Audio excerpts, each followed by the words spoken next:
Giallo di cornuta, gli uomini del RIS tutto il giorno in sopralluogo nella villetta di Pascal e Sofia. Al setaccio ogni punto della casa, sequestrati 4 computer.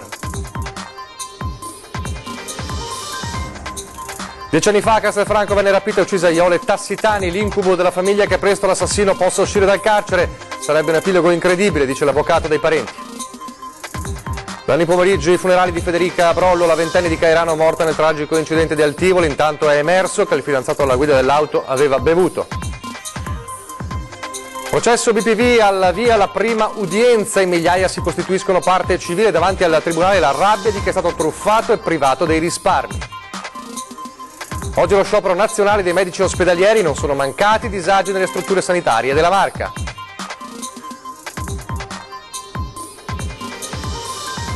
Mattinata di problemi per il centro storico di Asolo, alle prese con il guasto a una importante conduttura idrica.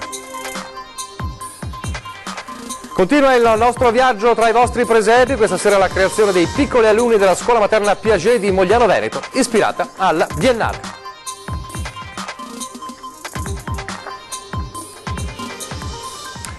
Telespettatori di Antena 3, buonasera, ben ritrovati. L'edizione trevigiana dei nostri telegiornali che si apre, come avete sentito e visto dai titoli, con la cronaca del Giallo di cornuta che si arricchisce di un nuovo capitolo, il capitolo riguardante il sopralluogo per tutta la giornata degli uomini del RIS nella villetta di Pascal e di Sofia, la ricerca di tracce utili per dipanare questa intricata matassa, prelevati 4, fra gli altri 4 computer della coppia.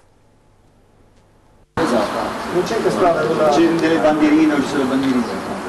Una macchina dei carabinieri sbarra la strada, telecamere e giornalisti. Sono circa le 11 quando nella villetta di Via Iona, Cornuda, arrivano gli uomini del RIS.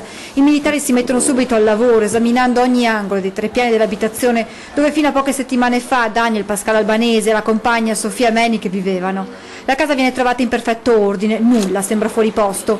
I carabinieri lavorano fino a tarda serata alla ricerca di indizi che permettano di dare risposta ai tanti interrogativi che ruotano intorno all'intera vicenda. Si cercano prove anche nei computer della coppia, 4 quelli prelevati dall'abitazione che verranno ora esaminati. L'elemento che ci ha colpito maggiormente è stata la presenza di ben 4 PC. Vedremo come organizzarci per chiederne una verifica, una perizia. Tra queste 4 mura, il 26 novembre scorso si era tolto la vita Daniel, 50 anni. Qui non aveva più fatto ritorno la compagna, 42enne ucraina, scomparsa nel nulla una decina di giorni prima che l'uomo si suicidasse. 2 giorni dopo questo tragico gesto, ai piedi di Forcella Mostaccin viene ritrovata l'auto di Sofia. È così che l'intera vicenda assume i contorni di un mistero che con il passare delle settimane si infittisce ulteriormente. Riteniamo che ci siano ancora una serie di elementi importanti da esplorare e in parte lo stiamo facendo, in parte chiederemo alla Procura di farlo per quanto di sua competenza. In tarda mattinata in Via Iona arrivano anche la madre di Pascal e la sorella Carol. Sono qui per recuperare il gattino della coppia che dal giorno della tragedia non si è fatto più avvicinare, come se aspettasse che da un momento all'altro i suoi padroni ritornino. Dunque se da un lato le indagini vanno avanti, proseguono anche le ricerche di Sofia con forze dell'ordine e protezione civile che da settimane stanno passando a setaccio boschi, casolari, corsi d'acqua tra Maser, Cornuda, Pederobba e Montebelluna. Le ricerche continuano, questi giorni sono state naturalmente sospese perché il maltempo non ha permesso di andare oltre. Fu un omicidio che sconvolse la Marca. 10 anni fa il delitto di Iole Tassitani e oggi, 10 anni dopo, l'incubo per la famiglia che il suo assassino possa tornare presto in libertà. 10 anni sono passati da quella maledetta sera. 10 anni, ma il dolore brucia ora come allora. Chiamava Iole Tassitani. Aveva 40 anni Iole, un lavoro nello studio notarile del padre a Castelfranco, quando venne sequestrata e poi uccisa con un'efferatezza che anche gli inquirenti stentavano a credere. Il suo corpo, fatto a pezzi e nascosto in dei sacchi, venne trovato 12 giorni dopo, la vigilia di Natale, a Bassano del Grappa, nel magazzino di Michele Fusaro.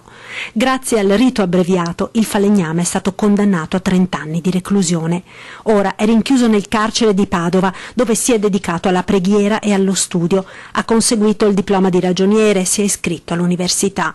Una nuova vita che potrebbe permettergli di ottenere nuovi permessi e portarlo fuori dal carcere tra pochi anni. Ne è convinto il legale della famiglia, Roberto Quintavalle. Per buona condotta, e in carcere non ho capito come si faccia a non avere buona condotta, la pena si riduce ancora della metà. e sono 15 anni, più ogni anno di carcere c'è uno sconto automatico di non so se 2 mesi e mezzo, quant'è, e poi c'è anche così una messa in prova, si manda fuori, non lo so, gli arresti domiciliari provvisoriamente, ma esce presto. Un'ipotesi che aggiunge dolore al dolore, inaccettabile per una famiglia che si è battuta per avere giustizia, che ha raccolto firme per l'abolizione del rito abbreviato nei casi di delitti efferati, un appello rimasto fino ad ora inascoltato, sul quale grava l'ulteriore ombra che non si sia chiarito fino in fondo quanto accaduto alla povera Iole. Non si è voluto, io credo forse per una forma, mi passi il termine, di pigrizia giudiziaria, indagare, malgrado io l'abbia richiesto continuamente, sulla presenza di complici, per esempio, sulle aggravanti, e non è successo l'omicidio e il rapimento così come ricostruito. Ci sono dei particolari che non sto qui a narrare naturalmente, che dimostrano che la cosa è stata premeditata e non da solo. Ed ora la tragedia di sabato scorso ad Tivoli, il tragico incidente in cui ha perso la vita la giovanissima Federica Brollo. Domani un paese intero si ferma per l'ultimo addio. Saranno celebrati domani alle 15 nella chiesa di Cairano San Marco i funerali di Federica Brollo, la ventenne che ha perso la vita all'alba di sabato in un drammatico incidente stradale a San Vito di Altivole. Al volante del pick-up nel quale viaggiava la giovane il fidanzato Francesco Ziglio, di un anno più grande. I due avevano trascorso la serata in una discoteca per festeggiare il primo esame universitario di Federica. Sulla strada del ritorno la tragedia. Il veicolo sbanda e si schianta prima contro un palo della luce, poi contro un ponticello di cemento. L'impatto è violento. La ragazza riporta lesioni gravissime e si spegne in ambulanza durante il trasporto in ospedale. Riporta serie ferite anche Francesco, che sotto shock dopo lo schianto aveva stretto in un abbraccio la sua Federica nel tentativo di strapparla al suo crudele destino. Il mezzo viene posto sotto sequestro, iniziano le indagini per ricostruire la dinamica del sinistro. Tra le ipotesi quella che il 21enne al volante possa essere stato tradito da un colpo di sonno. L'esito degli esami alcolemici arrivati sulla scrivania del procuratore Mara De Donà hanno rilevato la presenza di alcol nel sangue del ragazzo. Non si sa però ancora esattamente quale fosse il valore, ma stando al codice della strada, essendo neopatentato, il livello avrebbe dovuto essere pari a 0. Questo potrebbe aggravare la situazione di Francesco, già distrutto dal dolore per la perdita del suo grande amore. E domani sarà il giorno dell'addio, quando familiari e amici si stringeranno nella chiesa di Cairano per ricordare il sorriso e la solarità di Federica.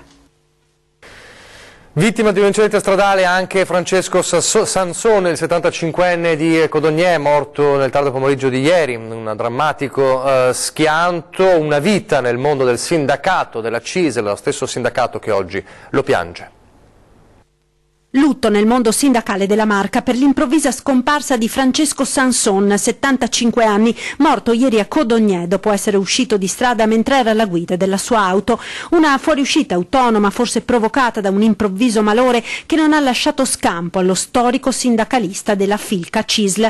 Un'attività in difesa dei lavoratori iniziata negli anni 70 a Treviso e proseguita a Padova, Vicenza e continuata fino all'ultimo giorno della sua vita con i pensionati della CISL. È stato attivo nella Filca nazionale, nei consigli generali, una grande persona, un grande sindacalista di cui tutti si ricorderanno. Un segno profondo quello lasciato da Sanson nei tanti anni di impegno sindacale, una passione che aveva trasmesso anche in famiglia con uno dei 3 figli, Massimo, che ha proseguito l'impegno sindacale del padre presso l'ufficio vertenze della CISL di Treviso. Lui aveva un sogno, ce l'ha fatto scrivere su un documento durante il congresso, che è quello che questo accorpamento di Belluno Treviso assumesse anche un nome nuovo, perché dovesse essere proprio una nuova storia, e lui ci chiedeva: chiamatevi Beltré. Con questo augurio lo saluto caramente da parte di tutta la CISL di Belluno e Treviso. La cronaca, attimi di paura questo pomeriggio per un'anziana di San Cipriano di Roncade. La pensionata stava camminando lungo il marciapiede quando le si è avvicinata una donna che ha finto di conoscerla. Nel gesto di salutarla con un movimento rapido è riuscita a sfilare dal polso dell'anziana un bracciale d'oro. Purtroppo non è il primo caso di questo genere. La ladra è poi salita in auto fuggendo, la vittima sotto shock si è rifugiata in un bar dove ha chiamato i carabinieri. E proprio di sicurezza parlava ieri alla trasmissione Ring, il nostro appuntamento del lunedì. La sicurezza, si parlava di rapinati da morire, questo il titolo tra gli ospiti la drammatica testimonianza di Carla De Conti, la tabaccaia di San Fior, che ricorderete dopo tante rapine decise di prendersi il porto d'armi e che ha confessato ieri in diretta di aver pensato anche a un gesto estremo per la disperazione. Sentiamola. L'ultima rapina del 2015, cui lei era presente? Io ero presente, mi hanno attesa in garage, che era, diciamo, meno cruenta di quella a mano armata dove le persone hanno travisate con la pistola nel fianco, nella tempia. L'ultima nel garage di casa mi ha scaturito un qualcosa dentro che veramente ho detto non lo posso più sopportare, e da questo è partita tutta la mia battaglia e forse è l'unica cosa che mi tiene in vita. Dov'è lo Stato che va a punire i ladri e va a dire a questa gente non preoccupatevi che per voi non c'è nulla da temere? È questo che fa arrabbiare la gente, è questo che secondo me deve portare tutti noi veramente a sostenere con forza una riforma che è sbagliata, una riforma della legittima difesa che è assurda e sbagliata. Io ho perso più di 100.000 euro. In che modo? Per i soldi persi con le rapine, con i furti, i danni subiti all'interno di tutto quello che alla fine non è milioni di euro, però alla fine si somma, è un sommarsi. Io ringrazio Dio di aver trovato il coraggio di fare e percorrere la via del porto d'armi, se no probabilmente non sarei neanche più a parlarne con lei. Perché? Perché avrei scelto la via più breve, che era quella del sonno eterno. Perché non è semplice. Non è semplice avere le banche che ti chiamano, sapere di aver perso tutto. Io perdendo un lavoro a 51 anni ho perso una base fondamentale come può essere un marito, come può essere un figlio.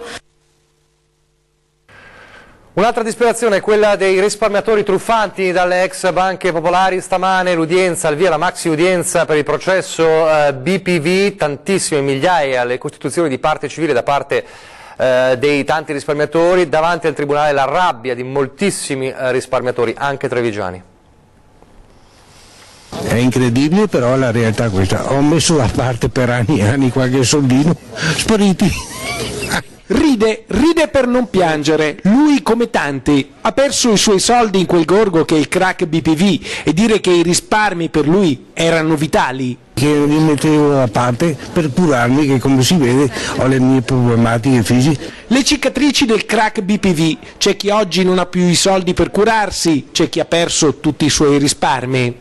Tutti i risparmi miei, di mio marito di 40 anni, 41 anni io di lavoro, 41 lui, e poi la mia eredità. Avevo investito tutto lì in banca popolare. In questa situazione è una banca proprio che si è comportata malissimo, quei creati vecchi da 40 anni non doveva fare questo. Assolutamente. Io esigo che mi venga restituito quello che ho dato, non una lira in più e non una lira in meno. Ci auguriamo tutti che succeda qualcosa di positivo per dare un segno forte da parte delle istituzioni, perché chi ha perso tutto non può essere lasciato abbandonato. C'è bisogno di un segno forte da parte delle autorità competenti, perché i risparmiatori chiedono giustizia. Nella giustizia molte situazioni mi fanno pensare al contrario, guai se non ci credessi, vuol dire cioè perdere già in partenza. Giustizia, dov'è la giustizia in Italia? Ma dov'è? Non lo so, mi viene voglia di andare via dall'Italia, mi fa schifo stare in Italia, veramente. Cosa vuoi farci? This is Italy, questa è l'Italia, caro ragazzo, this is the very big problem. Adesso parliamo di novità per gli esercenti, ma non solo. I pagamenti elettronici, c'è una vera rivoluzione, diventeranno di fatto obbligatori, pena numerose e anche salate multe, una novità che non piace agli esercenti.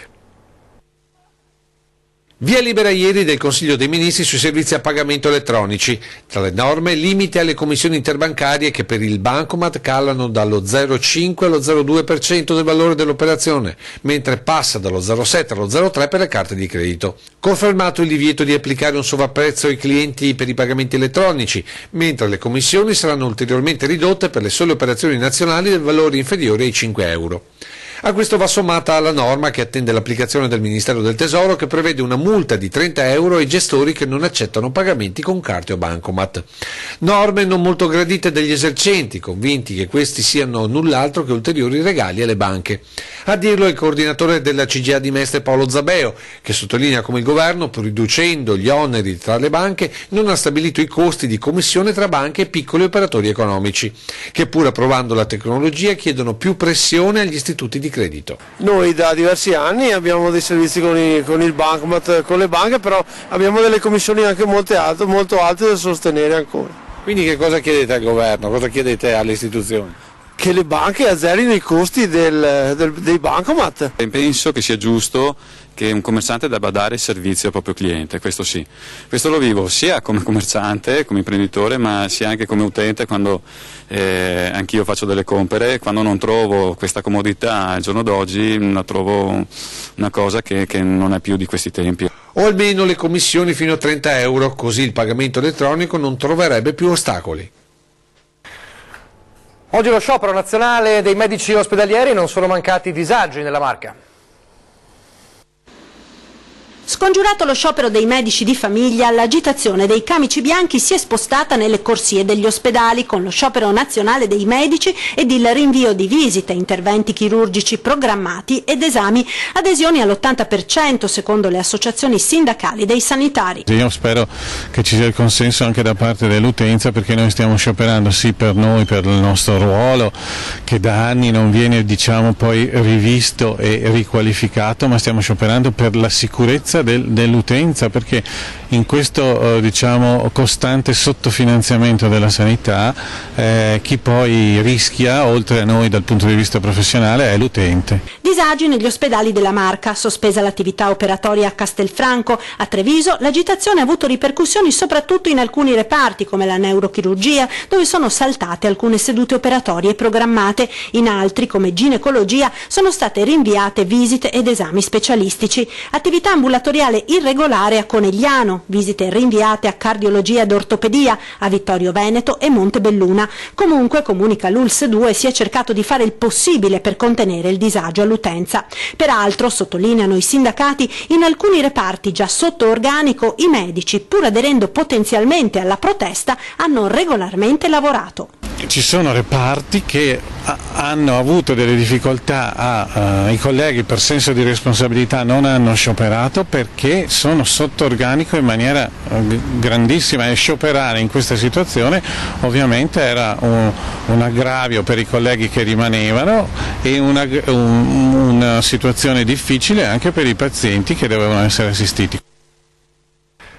Sono state ore di apprensione dopo l'esplosione che ha colpito un impianto di distribuzione del gas a Baumgarten an der Mark in Austria oggi, una cinquantina di chilometri a nord-est di Vienna, non solo per la tragicità dell'evento, un morto e 21 feriti, di cui uno in gravi condizioni, ma anche perché l'esplosione, come sappiamo, ha determinato una interruzione nella distribuzione del gas che interessa direttamente l'Italia. Fortunatamente poi è arrivata la rassicurazione da Snam, che ha già potenziato l'entrata del gas dalla Libia e dall'Algeria e sta utilizzando il gas stoccato a riserva sul territorio nazionale, quindi non c'è per il servizio nazionale ripercussione, né tantomeno, sottolinea e assicura Ascotrade nella Marca trevigiana, alcun tipo di problema nella fornitura del gas. C'è stato invece un problema, e non da poco, stamattina ad Asolo, per quanto riguarda la fornitura di acqua. Questo però è un problema dovuto alla rottura di una conduttura. Trovarsi improvvisamente senza acqua, rubinetti a secco, un bel disagio non solo per le normali abitazioni ma anche per le strutture ricettive, soprattutto in una città ad alta vocazione turistica come Asolo. Emergenza nella rete di distribuzione, una mattinata da incubo per tanti, raffica di segnalazioni sui social e ai centralini del comune per capire cosa stesse accadendo. Improvvisamente il centro storico è mancata l'acqua potabile a causa di una rottura improvvisa della condotta di adduzione maggiore del consorzio acquedotto dell'ATS. Una rottura avvenuta nel corso della notte, diverse le cause per ora riscontrate nel danno alla grossa conduttura. Risale ancora al consorzio Schievenin, quindi andiamo indietro di parecchi decenni. Probabilmente sarà stato un po' vetusto, un po' anche le condizioni meteorologiche, il fatto sta che si è rotto. Decine di squadre tecniche al lavoro. Sono intervenuti subito e già a mezzogiorno, attraverso un intervento di bypass della rottura, il centro storico è stato rifornito di acqua, non ancora a pieno regime, ma tutte le abitazioni, tutte le strutture ricettive, i locali pubblici hanno un minimo vitale. Situazione verso la normalità piena soltanto in serata, con l'obiettivo di trovare subito una soluzione per evitare guai simili in futuro. Adesso una breve pausa pubblicitaria.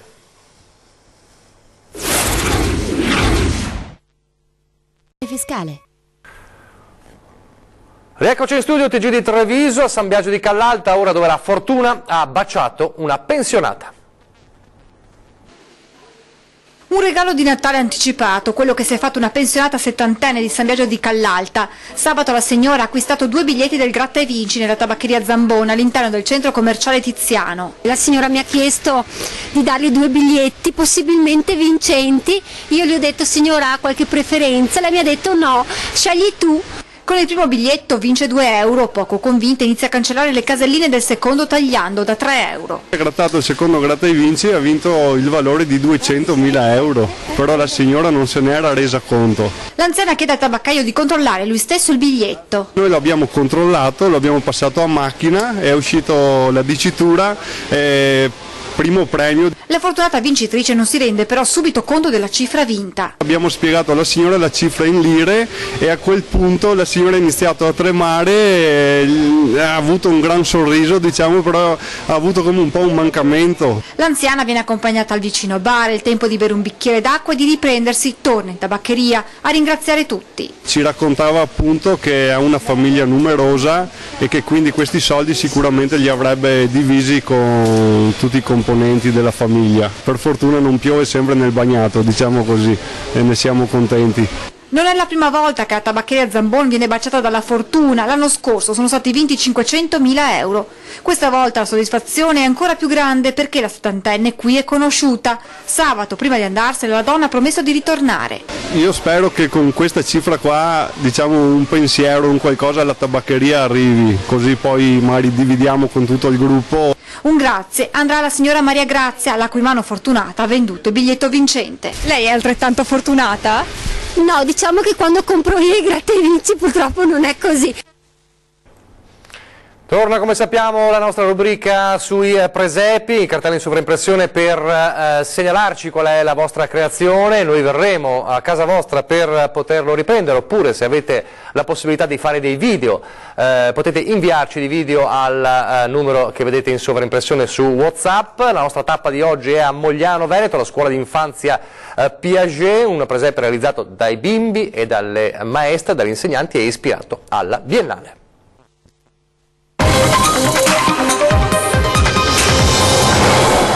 Il presepe è opera dei bambini di 5 anni della scuola in collaborazione con le insegnanti. Ci siamo ispirate nello svolgimento alla Mostra Internazionale d'Arte Viva alla Biennale di Venezia.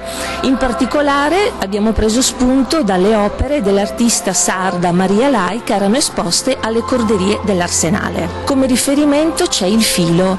Dal filo del racconto si passa alle trame tessili. Le statuine sono state realizzate utilizzando materiali di recupero, in particolare stoffe, nastri, lana. L'albero è frutto di un lavoro di partecipazione e di collaborazione di tutti i genitori.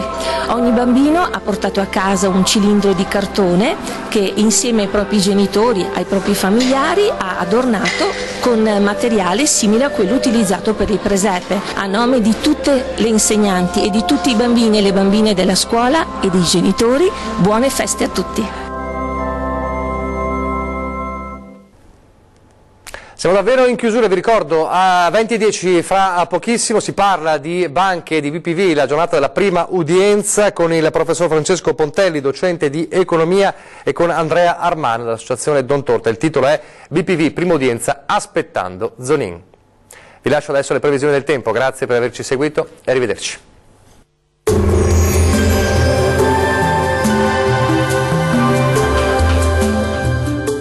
Termoidraulica Susin. Se compri una caldaia, in omaggio il condizionatore. Termoidraulica Susin a 0 branco. Residua instabilità sulle nostre regioni con le piogge che si spostano verso est. Il tempo dunque risulterà essere in graduale miglioramento. Vediamo il dettaglio. Sul Veneto ultime occasionali precipitazioni sul Padovano settentrionale, sul Trevigiano e anche sul Veneziano. Neve debole sul Vicentino e sul Bellunese sopra i 1000 metri circa, più sole sul resto dei settori. Temperature massime comprese tra 7 e 10 gradi, valori notturni tra 2 e 5 gradi circa. Che tempo farà invece sul Friuli, Venezia Giulia? Anche qua resiste una certa instabilità sulla nostra regione con possibilità di precipitazioni sparse localmente anche a carattere temporalesco e la neve cadrà sulle Alpi sopra i 1000 metri, localmente anche a quote inferiori. Le temperature massime saranno comprese tra 9 e 11 gradi, valori notturni attesi tra 6 e 7 gradi circa. Concludiamo infine con uno sguardo alla situazione meteorologica del Trentino Alto Adige. Breve periodo di tempo asciutto e soleggiato su quasi tutto il territorio, da segnalare qualche nebbia possibile sulle valli del Trentino. Temperature massime sui 7-8 gradi, valori notturni in diminuzione e previsti tra -4 e 0 gradi. Il mare sarà mosso, localmente poco mosso nel Golfo di Trieste, i venti moderati da sud-ovest, localmente deboli sulla laguna di Venezia. Dal meteo è tutto, arrivederci.